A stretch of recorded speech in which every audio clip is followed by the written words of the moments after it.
நான் கத்திரிக்காய் கடைஞ்ச சாம்பார் செய்யலான்னு பார்க்குறேன். எப்படி செய்யலான்றதை பார்ப்போமா?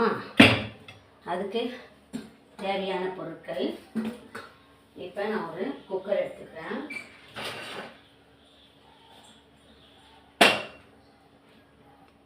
சுவையான கத்திரிக்காய் கடைஞ்ச சாம்பார் செய்யலாம்.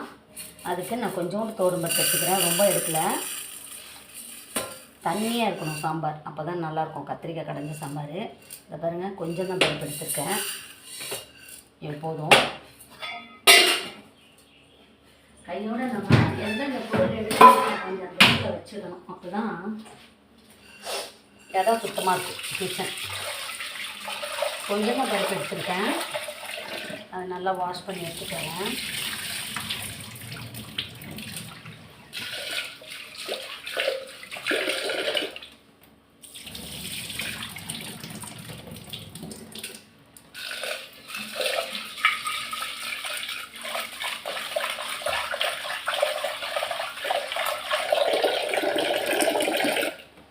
இப்போ இதில் வந்து தக்காளி, 3 பச்சை மிளகா, நம்ம காரம் எவ்வளோ தேவையாகும், சாம்பார் வெங்காயம்,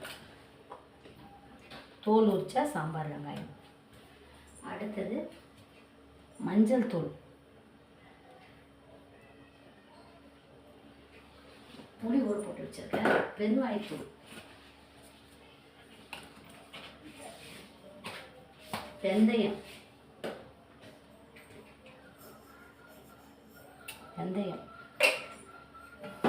சீரகம்,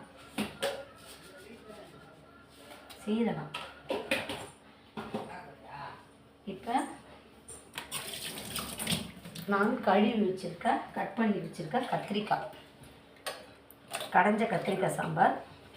அதுதான் இப்போ நான் இதெல்லாம் ஒன்றா போட்டுட்டு வேக வைக்க போகிறேன் குக்கரில். நல்லா வேக வச்சுக்கலாம். பூண்டு பல் போட்டுக்கலாம். பூண்டு போடணும், அப்போ தான் வாயுக்கள் எல்லாம் இருக்கும், இல்லை கேஸ் ப்ராப்ளம் வந்துடும். அதனால் பூண்டு போட்டுக்கிடணும். ஸ்டவ் ஆன் பண்ணிட்டேன், இது நல்லா வேகட்டும். இப்போ இந்த கத்திரிக்காய் கடைஞ்ச சாம்பாருக்கு பாவக்காய் ஃப்ரை பண்ண போகிறேன். இந்த பாவக்காய் கூட்டு பண்ண போகிறேன். இந்த பாவக்காய் ஃப்ரை எப்படி பண்ணலான்னு பார்க்கலாமா?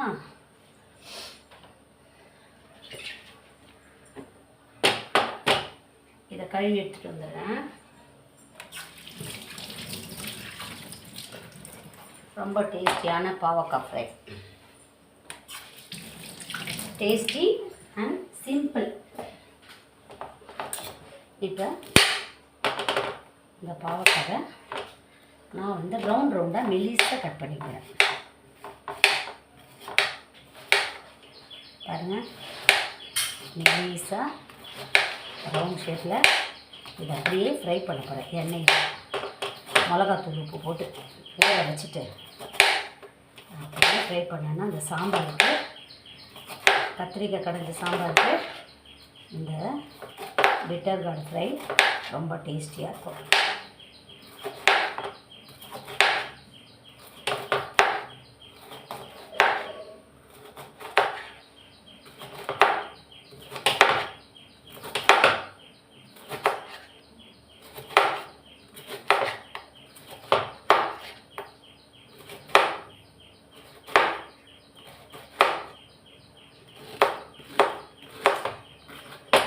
இதை வறுத்துட்டு இந்த எண்ணெயிலே ஒரு பாவக்காவை பொரிச்சிடணும். ஓகே, இப்போ நான் என்ன பண்ணுறேன்,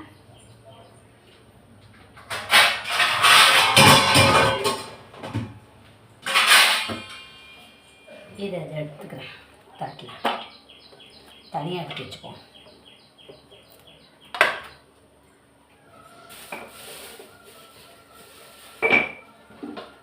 சால்ட், காணத்தக்காய்,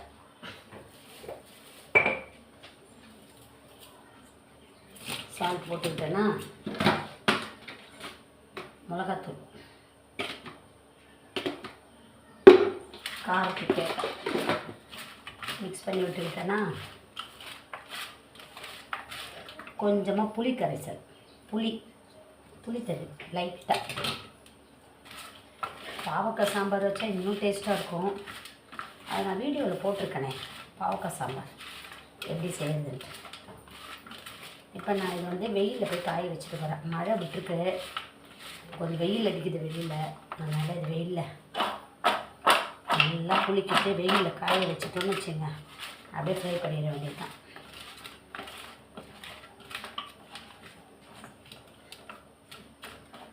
வெயிலில் வச்சுட்டு வந்துடுறேன்.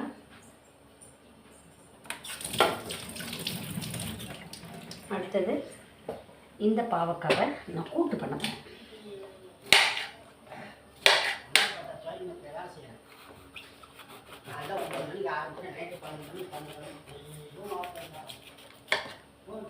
இப்போ இதுக்கு வந்து கூட்டுக்கு வந்து நான் கொஞ்சம் சின்னதாக அரிஞ்சிக்க போகிறேன். இந்த ஷேப்பு இந்த இதெல்லாம் நம்ம ரெடி பண்ணி வச்சிட்டனாலே ஈஸி. ஒயிட் ரைஸ் பண்ணிடணும். அப்புறமா இதை இந்த மாதிரி கட் பண்ணி வச்சுருவேன். இந்த பருப்பு வேகத்துக்குள்ளே நான் இந்த கடாயில் பாவக்காய் ஃப்ரை பண்ணலான்னு பார்க்குறேன். எண்ணெய் சூடாகட்டும். பாவக்காய் ஃப்ரை பண்ணிடலாம்.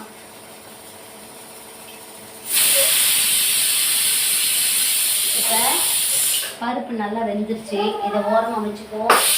இப்போ நான் என்ன பண்ண போகிறேன், இந்த ஸ்டவ் ஆஃப் பண்ணிட்டு இதில் நான் வந்து பாவக்காய் ஃப்ரை பண்ண பார்க்குறேன். எண்ணெய் சூடாயிடுச்சு.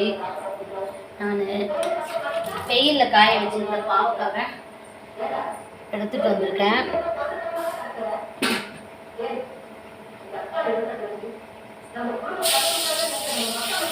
எண்ணெயில் போட்டு வறுத்து எடுத்துடலாம்.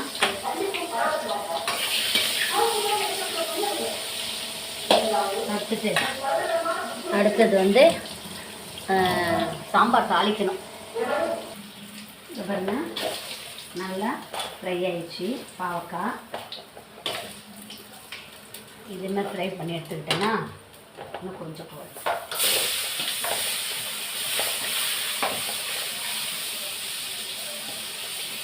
இன்னும் ஒரு செட்டு இருக்குது, அடுத்தது போடலாம்.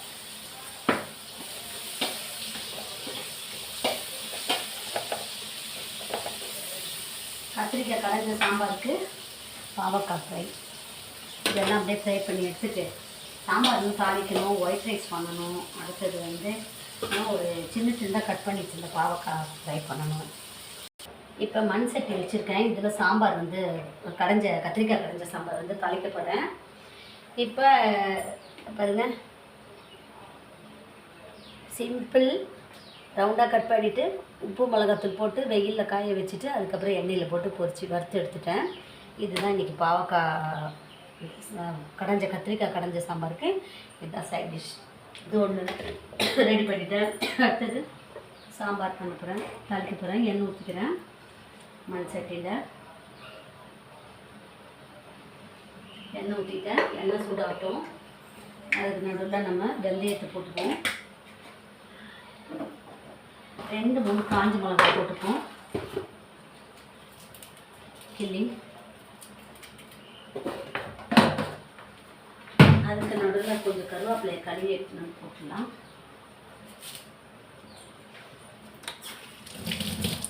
கொஞ்சம் வெங்காயம் போட்டுப்போம். வெங்காயம் கருவேப்பிலையும் போட்டுப்போம். இன்னும் எண்ணெய் சூடாகல.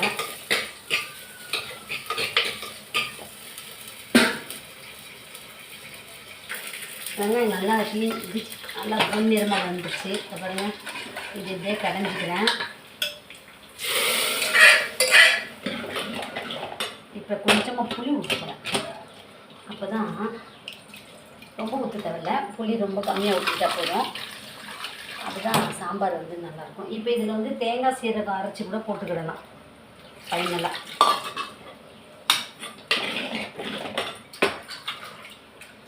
குழைய நல்லா வெந்துச்சு பருப்பு.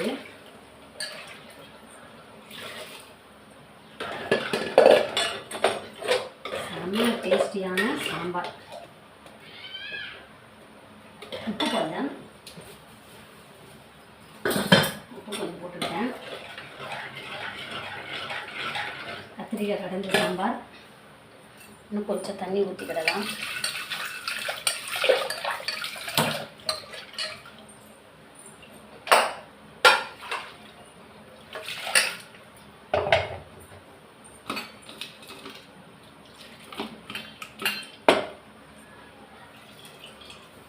இது கொஞ்சம் தண்ணியாக இருந்தால் தான் நல்லாயிருக்கும். கெட்டி பதத்துக்கு இருந்தால் நல்லா இருக்காது. அதனால் நான் வந்து கொஞ்சம் தண்ணியாகவே செய்வேன்.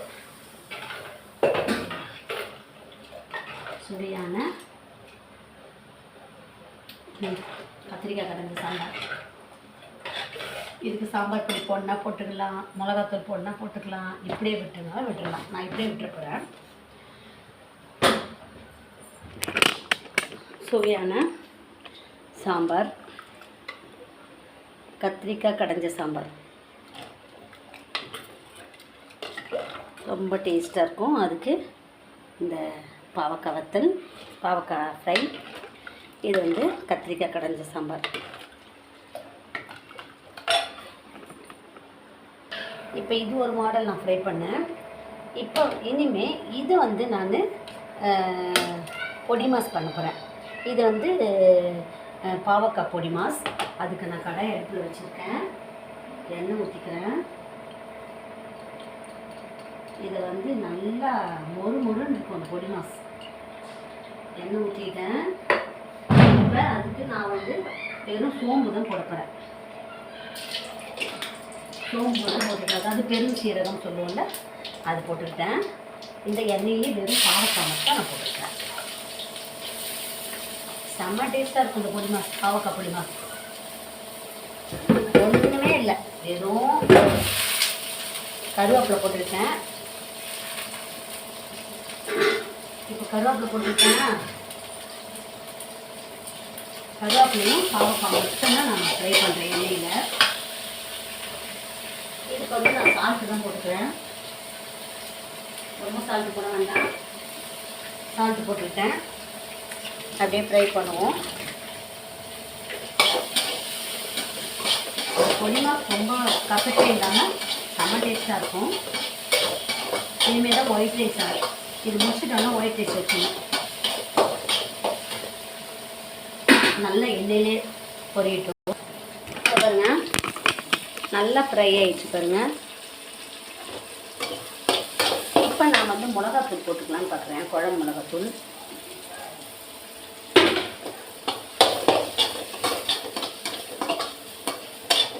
இப்படியே நம்ம ஃப்ரை பண்ணிக்கிட்டே இருக்கணும். கொஞ்சம் ப்ரௌன் கலரில் வரும்போது ஸ்டவ் ஆஃப் பண்ணிடலாம். இதுதான் வந்து பிட்டர் கார்ட் பொடி மாஸ். இதில் ரொம்ப சிம்பிள் மெத்தட், ரொம்ப டேஸ்டியாகவும் இருக்கும், கசப்பே தெரியாது. ஏன்னா எண்ணெயிலே நம்ம ஃப்ரை பண்ணுறதுனால எனக்கு இந்த மாடல் ரொம்ப பிடிக்கும்ன்றனால இதை நான் வச்சுருக்கேன். இந்த மாதிரி செய்கிறேன். இப்போ இதில் வந்து நான் இந்த இட்லி பொடி கொஞ்சம் போட்டிருக்கேன். இட்லி பொடி போட்ட உடனே இதுக்கு கொஞ்சம் டேஸ்ட்டும் வாசனையும் அவ்வளோ சூப்பராக இருக்குது. கொஞ்சமாக இட்லி பொடி லைட்டாக மேலே தூவிட்டேன். அதனால் இது கொஞ்சம் வித்தியாசமான வாசனையாக இருக்குது. சுவையான பொடி மாஸ் தயாராகிடுச்சு. நீங்களும் இந்த மாதிரி செய்து சாப்பிட்டு பாருங்கள். அதாவது இந்த பாவக்காய் இறக்கிறதுக்கு முன்னாடி தான் நம்ம அந்த இட்லி பொடியை தூவிட்டு இறக்கணும். இது நல்லா வெந்துருச்சு. எண்ணெயிலே லைட்டாக இட்லி பொடி தூவிருக்கேன். இனிமேல் அடி பிடிச்சிடும், அதனால் இறக்கிட வேண்டியதுதான். உங்களுக்கு இந்த சேனல் பிடிச்சா லைக் பண்ணுங்கள், ஷேர் பண்ணுங்கள், சப்ஸ்கிரைப் பண்ணுங்கள். தேங்க்யூ.